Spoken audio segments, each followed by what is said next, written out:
కమిషన్ల కోసమే జూరాల నుంచి శ్రీశైలానికి పాలమూరు ప్రాజెక్టు మార్చారు అని ఆరోపించారు సీఎం రేవంత్. నీళ్ల విషయంలో తెలంగాణకు మరణ శాసనం రాసింది హరీష్ రావు, కేసీఆర్ అని చెప్పారు.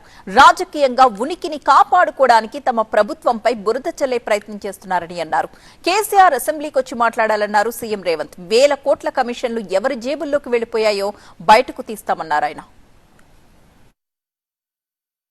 కిరణ్ కుమార్ రెడ్డి తయారు చేసిన పేపర్ మీద కేసీఆర్, హరీష్ రావు గారు ఇద్దరు కలిసి సంతకం పెట్టేస్తే ఆ కిరణ్ కుమార్ రెడ్డి కంటే వీళ్ళు ఎక్కువ దుర్మార్గులు కదా. కాళోజీ చెప్పిండు కదా, పక్కోడు చేస్తాం అని పొలిమేరలు అవతల తరుతాం, వీడియో అయితే ఇక్కడ పాత్ర వేస్తాం అనేది చెప్పిండు కదా.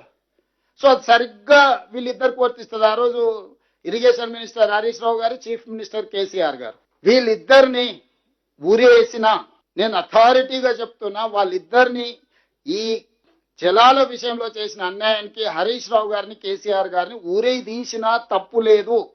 ఇదే మిడిల్ ఈస్ట్ కంట్రీస్ అయితే చౌరస్తాలనే ప్రజల చేత రాళ్లతో కొట్టించి చంపించుండే వాళ్ళు.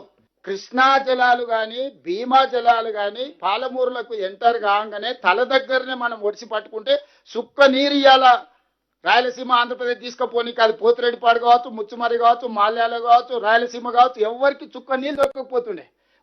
వచ్చినట్టే తెలంగాణకు తెచ్చుకుంటే ఎవరిని చెప్పుకుంటుండే? జగన్మోహన్ రెడ్డి అయినా, చంద్రబాబు నాయుడు అయినా లబలబ ఏడవాల్సి వస్తుండే. మోడీ దగ్గర పోయి, లేకపోతే సిఆర్ పాటిల్ దగ్గర పోయి మొత్తం నీళ్ళన్నీ తెలంగాణ తీసుకుంటుంది, మేమేం చేయాలని.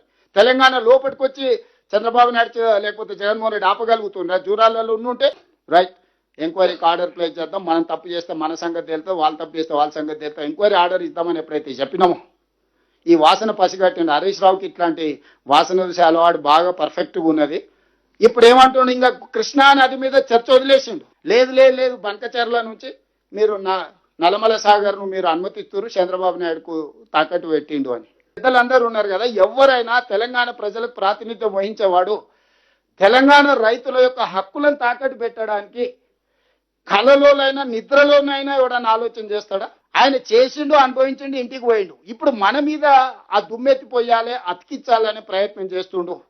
ఈ రోజు జూరాల నుంచి శ్రీశైలం బ్యాక్ వాటర్స్ కు తీసుకురావడం ద్వారా లోతైన అవినీతి పునాదులు ఉన్నాయి.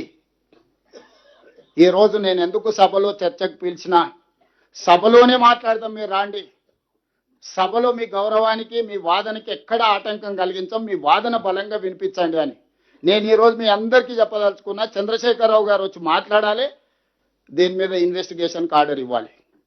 ఎవరి బాగు కోసము జూరాల నుంచి శ్రీశైలం పోయింది, ఈ 1000 కోట్ల రూపాయలు ఎవరింటికి వెళ్ళినాయి, ఈ కమిషన్లు ఎవరికి చేరినాయి,